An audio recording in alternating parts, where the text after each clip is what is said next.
Assalamualaikum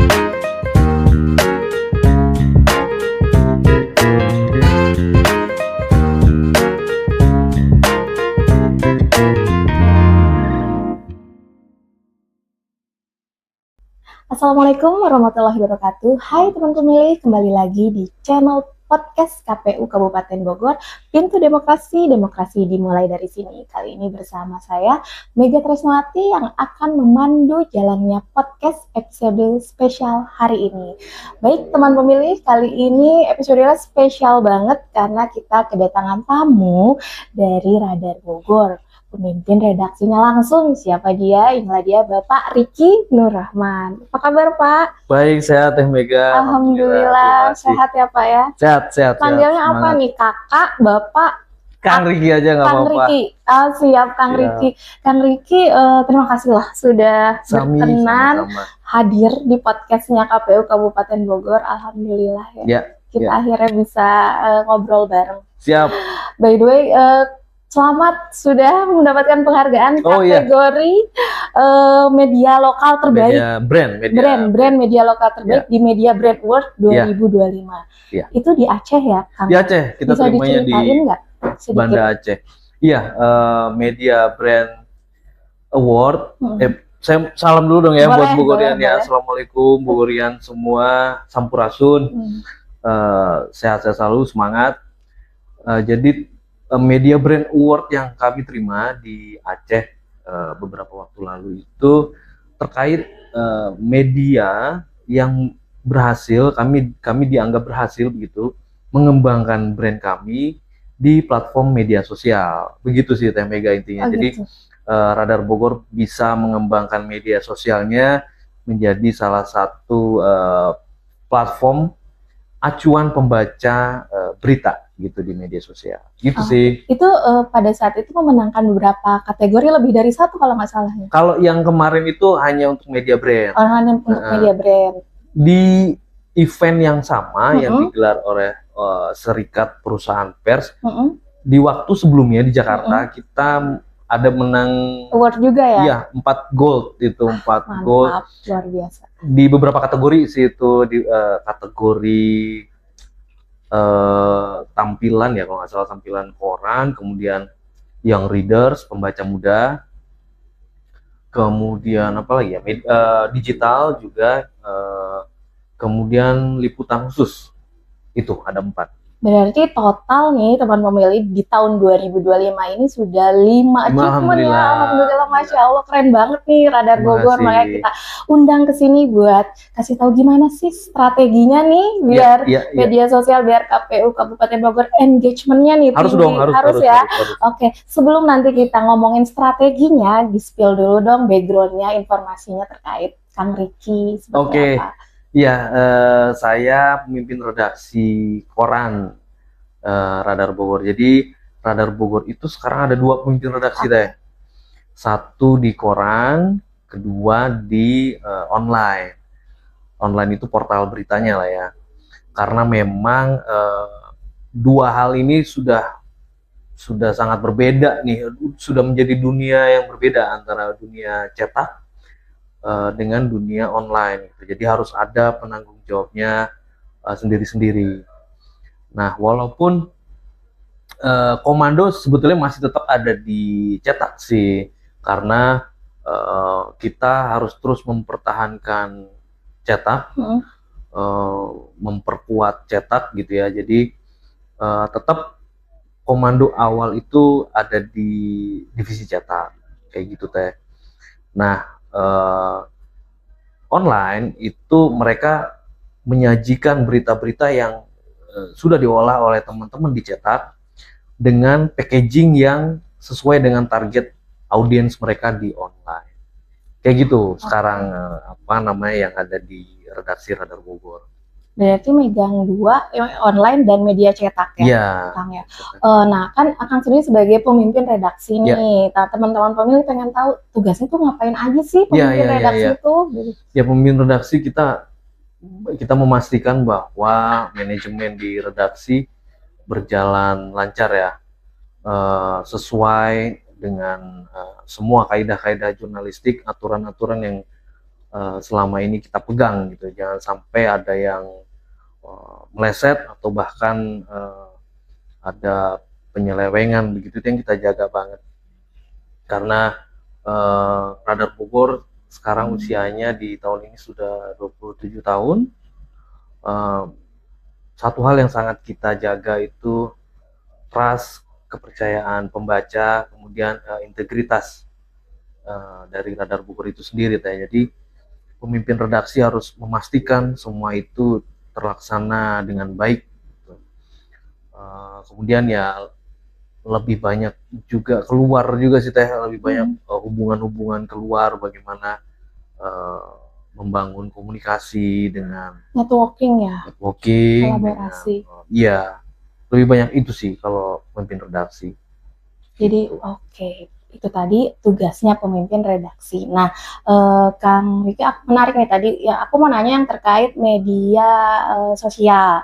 Nah, ini kan banyak tantangan nih di era digital ini. Nah, apa aja sih tantangannya media lokal di era digital saat ini? Iya. Masih berkaitan sama tadi ya, tugas Pemret ya, pemimpin redaksi. Jadi kita juga harus memastikan sikap redaksi. Jadi sikap redaksi itu satu visi, satu misi, dan itu juga harus diterapkan di media sosial kami. Jadi media sosialnya Radar Bogor, kami Radar Bogor itu memperlakukan media sosial itu bukan sebagai pelengkap bukan sebagai hanya sekadar penunjang gitu ya, apa yang ada di koran atau di online-nya Radar Bogor itu kemudian kita tayangkan di media sosial. Enggak. Media sosial itu sekarang sudah menjadi bagian terdepan bahkan di Radar Bogor. Jadi kalau saya punya analogi nih Teh ya, Radar Bogor itu sekarang sistem kerjanya itu seperti Trisula. Trisula ada 3 tombak begitu ya. Yang tengah nih, yang paling ujung, yang paling terdepan itu media sosial. Media sosial kita. Kemudian diperkuat kanan kirinya dengan cetak, koran, dan online, portal berita online, website lah ya. Nah, begitu. Jadi produk yang kami buat, konten-konten yang kami buat di media sosial itu juga harus memenuhi unsur-unsur jurnalistik, sama seperti kekuatannya sama seperti koran dan online gitu. Jadi nggak hanya yang asal aja, asal viral, asal apa kita tayangkan, enggak. Tapi juga harus memenuhi unsur-unsur kaidah jurnalistik dan lain-lain, cover botsnya dan lain-lain. Harus sama, bobotnya harus sama gitu. Dan seperti saya bilang tadi, bahkan harus lebih kuat, malah lebih kuat karena dia bisa diperkaya gambar hidup ya, video katakan gitu. Jadi karena dia yang terdepan, dia harus lebih kuat, dan cetak dan koran ini kemudian memperkuat lagi dengan karakternya masing-masing. Misalkan online ya, dia dengan target audiens, karakteristiknya dan lain-lain. Sementara koran dia bisa memperdalam lagi, menggali lagi, dan menyajikannya lebih lengkap lagi, lebih komprehensif lagi, kayak gitu Teh. Jadi terkait konten itu nggak sembarang yang viral itu langsung diangkat gitu ya. Jadi lebih ke kayak konten yang mengandung informasi penting bagi masyarakat itu baru diangkat ke medsosnya Radar Bogor. Nah, ini menarik terkait media cetak. Masih ada Kang yang baca? Alhamdulillah masih ada, walaupun menurun pasti. Menurun pasti, tapi alhamdulillah masih ada pembacanya, dan ya itu tantangan ya, walaupun targetnya itu pembacanya sekarang di segmen tertentu lah, tapi alhamdulillah masih ada. Dan masih ada ya, walaupun produksinya turun. Pasti turun. Sekitar berapa turun, kalau boleh tahu? Itu dapur deh ya kalau boleh. Dapur deh, tapi alhamdulillah masih. Tapi masih ada yang baca koran. Masih ada.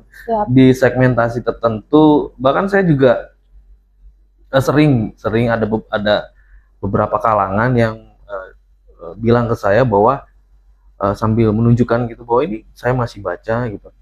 Dan kalau boleh bilang deh ya, pejabat-pejabat itu lebih sering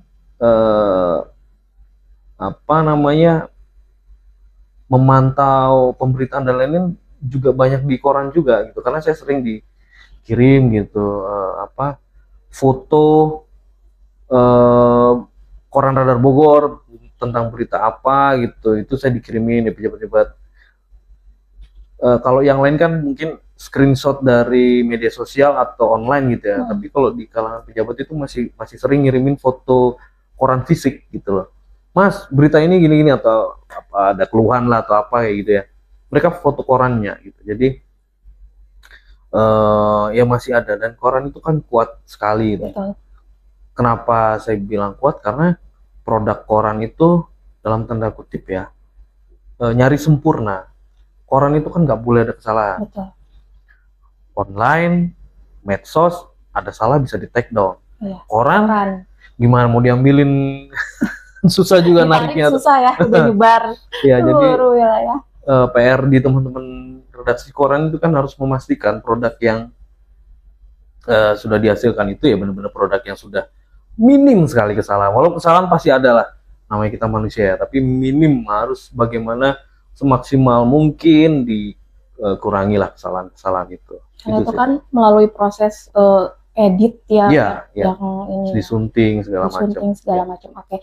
Terkait platform media sosial Radar Bogor, apa aja sih yang sedang dikelola? Iya. Selain koran ya? Iya. Oke, kita ada website radarbogor.jawapost.com. Ini juga sudah lumayan, bahkan di grup Jawa Pos sendiri Radar Bogor itu tertinggi trafficnya. Berapa belas juta gitu ya, saya lupa, 13 atau berapa ya. Itu harus di cross check sih, saya lupa ya angkanya. Terus untuk media sosial kita kembangkan hampir semua tuh. Ada Instagram, ada TikTok, ada Facebook, X ya.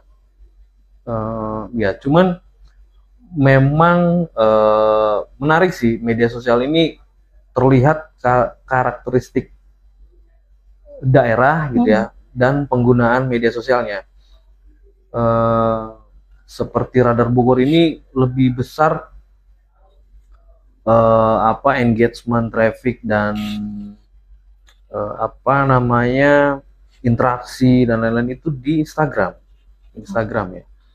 Jadi walaupun kayak TikTok kita hampir 5 juta deh, 4 sekian followersnya. Di Instagram itu kita 650.000 kalau nggak salah. Tapi interaksinya tuh lebih kuat di Instagram. Nah itu juga entah apakah ini bisa menjadi indikator cerminan masyarakat Bogor lebih banyak di pengguna Instagram atau enggak ya, saya juga kurang tahu persis, tapi interaksinya tinggi sekali di Instagram. Pemilih muda tuh memang kebanyakan. YouTube, saya juga ada YouTube juga ya. YouTube juga ada, oke. Nah kayak YouTube tuh kurang tuh.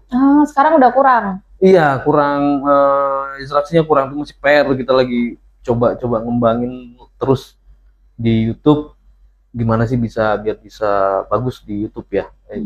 Justru yang besar tuh di Instagram. Instagram tuh penontonnya jutaan, sejutaan.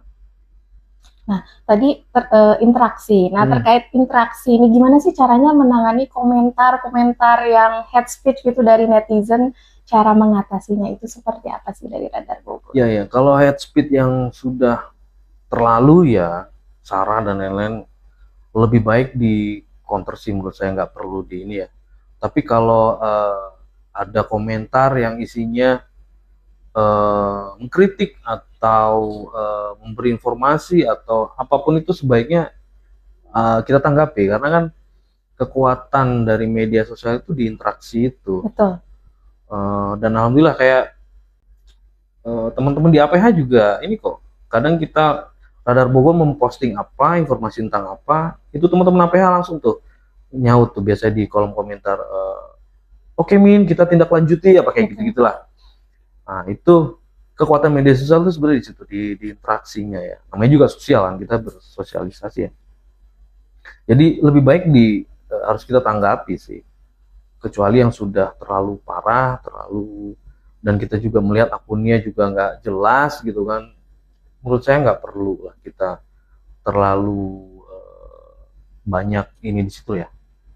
Itu sih teh. Karena kan yang dicintai masyarakat saat ini tuh yang fast respon ya Kang ya. Jadi semakin fast respon, benar nggak sih? Iya. Semakin kita fast respon, semakin mereka percaya dan hadir, kita tuh hadir di depan mereka. Semakin kita hadir. Oke, tadi terkait interaksi. Nah, selanjutnya inovasi nih. Inovasi apa sih yang sedang disiapkan Radar Bogor? Oke, ya kita berharap begini. Bagaimana itu yang YouTube. Kita pengen coba tuh mencari cara bagaimana bisa YouTube kita bagus lah seperti Instagram. Kemudian juga media ini kan di satu sisi juga di sisi lain dia pilar demokrasi, di satu sisi dia juga industri media yang juga membutuhkan pemasukan gitu ya. Bagaimana menghidupi industri itu. Kita berharap juga ada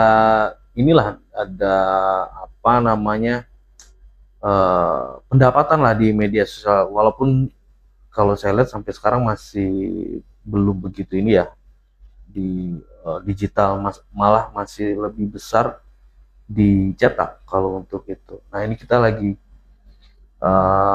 mencoba bagaimana media sosial juga bisa menjadi salah satu pemasukan kue-kue untuk industri medianya. Itu sih teh, karena juga kan dengan asupan vitamin yang sehat gitu kan, medianya juga bisa sehat gitu. Harapannya seperti itu. Mungkin itu kita dan masih terus mengembangkan dunia digital ini, bagaimana kita Radar Bogor jangan sampai tertinggal, jangan sampai nggak stagnan lah, jangan sampai stagnan, semua harus bergerak dinamis. Itu inovasinya paling teh, termasuk mengikuti apa yang perkembangan digital ya, kayak sekarang penggunaan AI itu juga mau tidak mau kita harus mengikuti, dan kita juga harus ikut aturan-aturan dari Dewan Pers, bagaimana media menggunakan AI harus seperti apa, batasannya bagaimana, itu harus kita ikuti juga. Itu. Oke, nah Radar Bogor juga kan pasti kolaborasi nih dengan pemerintahan atau konten kreator. Itu seperti apa sih, Kang? Bisa dijelasin nggak ke teman-teman pemilih bentuk kolaborasinya seperti apa? Oke, ya, Radar Bogor alhamdulillah sejauh ini kolaborasi dengan berbagai pihak berjalan baik ya, lancar. Bahkan kita salah satu contoh, kita mengerjakan event lomba kebersihan tingkat RT se-Kota Bogor, namanya Bogorku Bersih. Itu sudah tahun ke-10, udah satu dekade. Setiap tahun berarti ya? Setiap tahun dari tahun 2015. Dari tahun 2015 itu sekarang sudah 10 tahun, baru selesai kemarin tuh di awal November, malam awarding ya. Itu peserta kecamatan RT pesertanya. Jadi bener-bener tingkat pemerintahan yang paling kecil gitu ya. Komunitas yang paling kecil di masyarakat itu menjadi peserta, dan pelaksanaannya ini kolaborasi pentahelix. Jadi semua ada di situ, media, pengusaha, pemerintah, aparat penegak hukum, akademisi, kampus, semua terlibat di situ. Bagaimana kita menggalang dana, peserta, dan lain-lain, itu semua terlibat. Bahkan sampai penjuriannya kita ajak kampus, kita ajak para akademisi untuk ikut menjuri, merumuskan bagaimana warga bisa melestarikan lingkungannya, dan lain-lain. Nah, itu salah satu kolaborasi yang kami lakukan dan kami jaga selama ini, dan alhamdulillah sudah tahun ke-10 ya. Karena memang sekarang kan eranya kolaborasi, tanpa kolaborasi kita sulit sekali. Betul sekali. Iya. Itu. Dengan konten kreator mungkin itu dunia bisnis kali ya, dengan apa yang terkait dengan editorial, ya iklan kayak gitu mungkin. Itu teh. Nah, dari perspektif Radar Bogor nih, menurut Kang Riki, karakteristik audiens digital di Kabupaten Bogor itu yang perlu KPU pahami itu seperti apa sih karakteristik? Wah sama itu juga kita lagi cari tahu, kita lagi bedah-bedah juga tuh seperti apa. Karena kalau di Instagram itu kan saya ambil contoh Instagram ya, karena kita paling banyak interaksinya tuh di Instagram. Kita tidak bisa melihat daerah secara spesifik, hanya bisa kota, Bogor kalau nggak salah, Bogor, kemudian Jakarta gitu interaksinya itu. Tapi tidak bisa melihat misalkan dari kecamatan mana gitu. Kita juga lagi cari nih toolsnya itu yang bisa membedah itu ya. Tapi kalau menurut saya ada kunci, ada benang merah ya di media sosial itu, konten yang seperti apa yang disukai gitu. Yang jelas ada dua hal, menarik dan penting gitu. Menarik dan penting. Tinggal kita bagaimana ngemasnya aja tuh. Bagaimana hal yang penting kita kemas dengan cara yang menarik gitu. Atau hal-hal yang menarik kita kemas menjadi suatu hal yang penting sehingga orang mau membaca. Gitu sih Teh. Jadi kalau soal karakteristik sama nih, kita juga masih cari-cari toolsnya seperti apa ya. Iya. Belum kedetek ya. Betul. Ada sih, seharusnya ada. Toolsnya saya yakin juga ada. Nah, menurut pengalaman Akang sendiri, gimana sih caranya agar KPU membuat konten edukasi pemilu yang lebih menarik dan dipahami oleh masyarakat? Mungkin ada advice saran. Yang pasti informasinya harus jelas, detail, kemudian dia harus komprehensif, runut 1, 2, 3 ABC-nya, tapi juga dikemas dengan cara yang menarik gitu ya, dengan cara yang menarik. Dan bolehlah sekali-sekali kita kasih gimmick gitu. Kayak apa, joget KUA itu apa? Apa tuh, salam sakinah ya? Iya, kayak gitu ya, tepuk sakinah ya. Sebetulnya itu kan juga bagus juga, dia menciptakan gimmick gitu ya, menyampaikan informasi melalui gimmick gitu. Oke lah, pasti viral di satu sisi, dalam kutip jadi ejekan lah, atau jadi candaan lah, atau apa. Tapi kan informasi itu tersampaikan tentang sakinah dan lain-lain. Dan dikemas dengan gimmick. Tapi memang jangan terlalu sering gimmick yang lebay mungkin ya. Mungkin juga netizen juga kurang suka deh, saya juga kurang ini juga. Tapi ya sekali-sekali bolehlah dengan gimmick-gimmick. Terus melibatkan interaksi, kita harus interaktif gitu ya. Mungkin ya seperti yang KPU lakukan selama ini, saya rasa juga sudah cukup baik, melibatkan netizen, mengundang mereka untuk terlibat, bentuknya apapun itulah, lomba. Konten-konten kita di IG udah lihat Pak? Konten ya. Oke kan ya Pak ya? Oke banget tuh. Apa yang selama ini dibuat ya, jingle masalah ya, lomba jingle kayak gitu-gitu, atau cover lagu KPU, atau lomba logo, apa kayak gitu-gitu, itu menurut saya itu masih sangat menarik gitu bagi netizen ya. Nah, tips nih, tips buat kami KPU, gimana sih caranya menjaga engagement di media sosial, khususnya saat ini yang tidak sedang berada di tahun politik, di tahun pemilu? Ini mah kita sama-sama belajar ya, kita belajar bareng ya. Ya mungkin itu tadi, jaga interaksi tadi, interaktif. Kita harus tetap jangan dicuekin lah bahasa ini ya, jangan dicuekin gitu ketika ada komentar, ketika ada ini. Terus juga ketika memang sekarang bukan tahun pemilu, bukan berarti tidak ada informasi yang tidak bisa disampaikan. Kita kasih justru dari sekarang kita terus kasih informasi, edukasi tentang pemilu, kita pemilu lagi kapan sih, misal seperti itu. Nanti tahun berapa sih, nanti akan memilih apa sih. Kemudian dinamika politik terkait dengan pemilu ini kan juga masih terus berjalan ya, apa namanya, seperti isu nanti pemilihan akan terpisah antara pileg dan pilkada ya kalau nggak salah, pilkada dan pemilu nasional dan pemilu lokal. Iya, itu nanti terpisah kan kalau nggak salah. Masih isu kan. Betul, masih. Nah, tapi ini juga boleh kita informasikan. Kemudian ketika ada perkembangannya, ya kita informasikan juga. Tidak ada salahnya. Bahkan menurut saya harus deh KPU untuk membantu informasi itu, menyampaikan itu. Jadi nggak hanya KPU ini mulai terdengar gaungnya itu ketika akan mendekati pemilu. Nah, menurut saya sih sekarang juga harus tetap nih, terutama pemilih awal ya, Gen Z nih,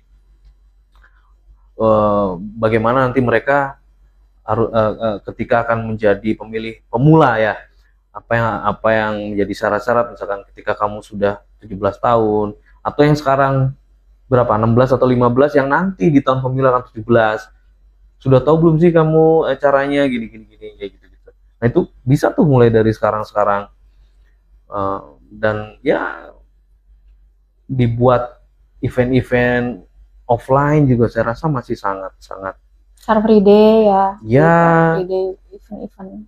Go to school, KPU Go to School ya, edukasi tentang pemilu dan politik. Menurut saya pemilu dan politik, saya rasa itu harus jadi tugas KPU juga sih. Bagaimana sehingga kan nanti outputnya, hasilnya, tujuannya, misinya adalah bagaimana tahun pemilu nanti pemilu bisa terselenggara dengan lancar gitu kan. Jadi kendala-kendala selama ini yang sering kita alami adalah apa namanya, tingkat partisipasi rendah misalkan gitu. Ya bagaimana untuk menyelesaikan masalah itu dari sekarang gitu kan. Jadi kita sudah bidik nih calon-calon pemilih nih, siapa gini di sekolah mana, di mana, di kampus mana, yuk kita datengin dan lain-lain, pendataan dan lain-lain. Menurut saya harus tetap kita lakukan dari sekarang gitu. Itu sih Teh. Jadi lebih perbanyak produksi konten-konten edukasi ya. Edukasi. Itu dalam seminggu harus berapa kali sih? Apakah harus setiap hari kah kita upload di medsos? Iya, kalau di kami memang harus ada setiap by hari day, sih. Day by day ya. Tapi kan nggak harus yang informasi yang ini, bisa juga diselingi dengan hiburan gitu kan. KPU kan bisa juga hiburan, apa gimmick gitu kan, bercanda atau bahkan KPU nggak tahu mau ada anggarannya nggak tuh, misalkan KPU bikin event apa musik atau apa di untuk pelajar, misalkan kayak kalau zaman dulu apa cerdas cermat lah kayak begitu, kemudian ada giveaway, itu kan menarik tuh. Misalkan bikin kuis ya, kita bikin kuis nih, misalkan di hari setiap Jumat KPU bikin kuis, hadiahnya apa, ada giveaway-nya apa, tentang seputar pemilu gitu kan. Tahu nggak kamu pemilu ini, tahu nggak kamu begini. Saya rasa itu menarik deh, dan sehingga KPU akan nempel di netizen gitu. Khususnya Gen Z ya. Ya, target kita kan sama. Target kita juga Gen Z, pemilih muda. Ya, kemudian sehingga ketika mereka nempel KPU juga mereka akan teringat pemilihan umum. Bagaimana, terus kita edukasi juga apa sih pemilu, kenapa sih kita harus memilih. Nah, kayak gitu-gitu itu kan jadi membangun kesadaran netizen. Membangun kesadaran tanpa apa ya, nggak hard selling gitu loh, tapi soft selling. Mereka tanpa disadari mereka tuh sebenarnya udah dicekokin pengetahuan tentang kepemiluan gitu loh, sehingga mereka akan sadar, oh wah, saya harus menggunakan hak suara saya berarti nanti, karena suara saya nanti akan menentukan bagaimana bangsa ke depan, kayak gitu-gitu. Nah, Kang Diki, gimana sih caranya? Ajak-ajak dong dari Bogor nanti kalau bikin program. Oke, kita kolaborasi bareng ya, konser musik. Iya. Event-event besar. Mudah-mudahan di tahun depan, insya Allah. Ya. Nah, Ini Kang Riki nih satu lagi nih, nggak satu lagi sih, ada beberapa Enggak. yang mau ditanyakan. Aku jadi lupa nih mau nanya apa terkait membangun kepercayaan publik. Nah, sebagai media lokal terbaik tahun 2025, brand media lokal terbaik, gimana sih caranya? Apa saran dari Radat Bogor untuk KPU Kabupaten Bogor dalam membangun kepercayaan publik melalui komunikasi yang konsisten di media sosial agar masyarakat tetap percaya sama kami KPU Kabupaten Bogor, itu gimana Syah? Iya, informasi, keterbukaan informasi ya itu jelas itu harus dijaga. Kemudian transparansi penggunaan anggaran. Saya nggak tahu pelaporan penggunaan anggaran itu biasa kita publis nggak sih? Laporan penggunaan anggaran dipublish sih. Publish ya. Nah itu kan bisa juga. Penggunaan anggarannya ya. Iya. Untuk apa saja misalkan, terus kemudian KPU itu dipublishnya setelah hasil di apa sih diaudit oleh BPK ya. Baru dipublish hasil auditnya. Kita publish hasil audit yang memang dari dan status dari BPK juga kan nanti menentukan. Betul. Kan. Kemudian jaga itu tadi, interaksi itu penting sih memang. Jadi jangan tertutup dan juga jangan alergi dengan kritik yang benar ya, kritik yang membangun, kritik yang benar. Ketika salah ya harus kita akui salah, ketika benar tapi dikritik ya harus kita luruskan. Begini loh, mungkin ada miskomunikasi begitu. Nah itu harus tetap dilakukan. Jangan alergi lah dengan kritik, dan di situ ya insya Allah trust akan terjaga. Itu sih teh kalau dari kami ya. Nah, ini kan ada admin kita juga nih di sini, salah satu admin medsos kita juga. Nah, gimana sih caranya, tips and trick nih kalau ada netizen yang aduh ini komen-komen negatif nih, buat skill yang harus dipunya oleh admin selain harus fast respon cepat, itu apa sih Kang? Iya. Sebetulnya menarik media sosial itu ya. Makanya sampai ada profesi media sosial spesialis ya. Admin itu jadi salah satu penjaga terdepan ya. Jadi banyak juga kan kasus-kasus admin yang kepleset lah bahasa ininya ya. Tiba-tiba dia komen something yang kurang mencerminkan dari institusinya atau bagaimana. Nah itu memang harus dijaga banget. Nah kalau berkaca ke kami, seperti tadi saya jelaskan bahwa produk media sosial Radar Bogor itu juga produk jurnalistik gitu. Jadi ketika kami membuat konten itu, ya konten itu harus memenuhi unsur-unsur kaidah jurnalistik gitu kan. Jadi sederhananya 5W1H-nya terpenuhi, cover both side-nya terpenuhi gitu.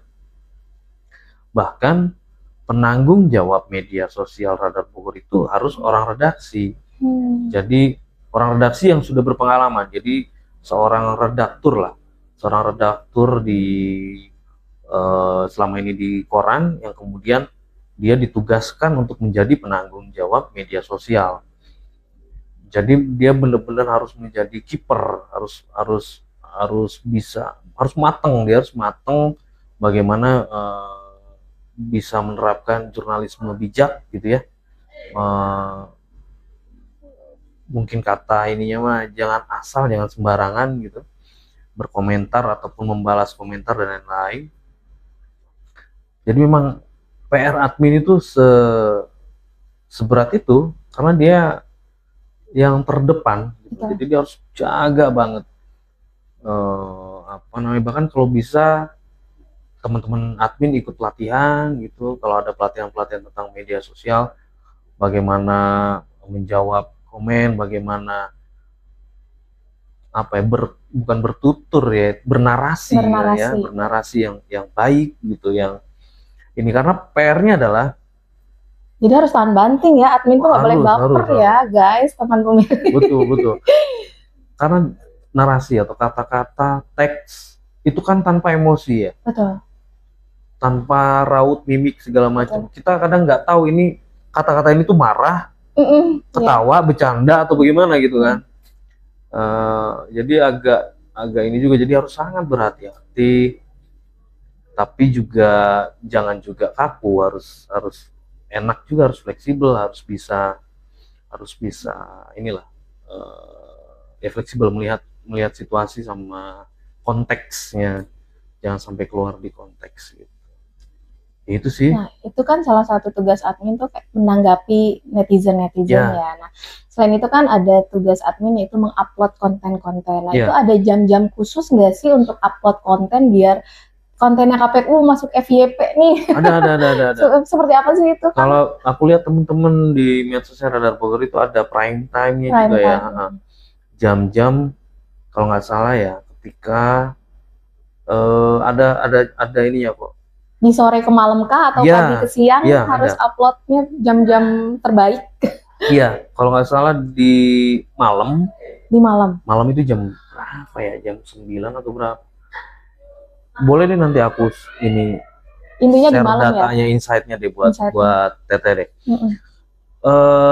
Itu kalau perkiraan kami ya, itu karena di situ kan kalau di Instagram ya, kita ambil contoh Instagram itu bisa kelihatan yang bacanya dari mana.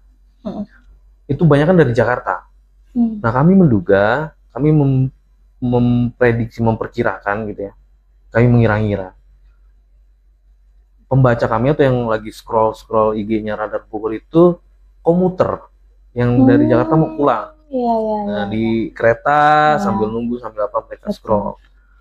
Itu terus di jam istirahat, tapi juga nggak pas jam istirahat, karena ketika mungkin kayak jam makan siang ya makan siang, mereka makan siang gitu.